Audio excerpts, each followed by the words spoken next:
د ځمکې او د اسمان د پیدایش نه مخکې الله پاک پخپله د قرآن پاک تلاوت کړی دی.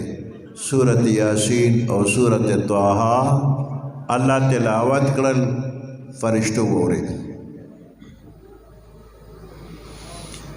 فرشتو وی مبارکباد دی وی هغه چاله چې په چا به دا قرآن نازلیږي.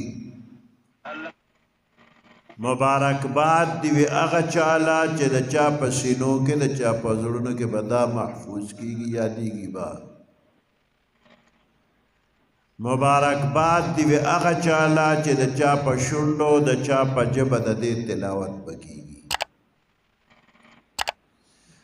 د قرآن پاک دا قاریان، حافظان، عالمان، طالبان پیدا نو آغا زمانہ کے فرشتو دویتا مبارکباد ویلی دی.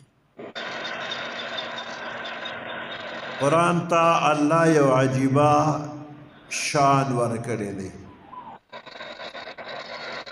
کم مجلس کے چه دا قرآن پاک تلاوت کیگی، ہر سمر خلق چه موجود وی آغی طولو تا حکم دار چه دیتا وقت کیگ دے. اذا قرئ القرآن فاستمعوا له، وگ ورطا کیگ دے. وانصتو، ورطا چپ شے. لعلکم ترحمون، شاید پتا سو رحموشی. دا لعل او شاید شہنشاہانہ انداز کے دا اللہ دا طرفنا یو مضبوط وعدہ دا کہ بندت زما قرآن تا وقت کے ایک در در باندے خام رحم کو با.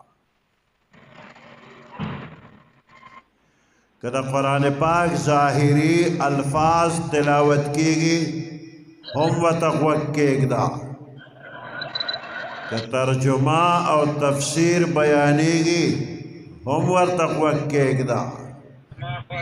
لعلکم ترحمون.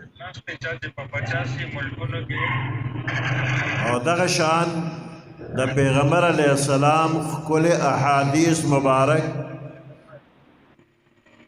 کہ کم مجلس کے بیانی گی نا آغیت ہم وقت کے اگدا.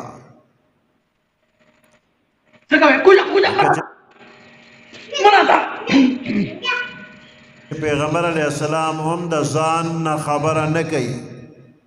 وما ينطق عن الهوى ان هو الا وحي يوحى.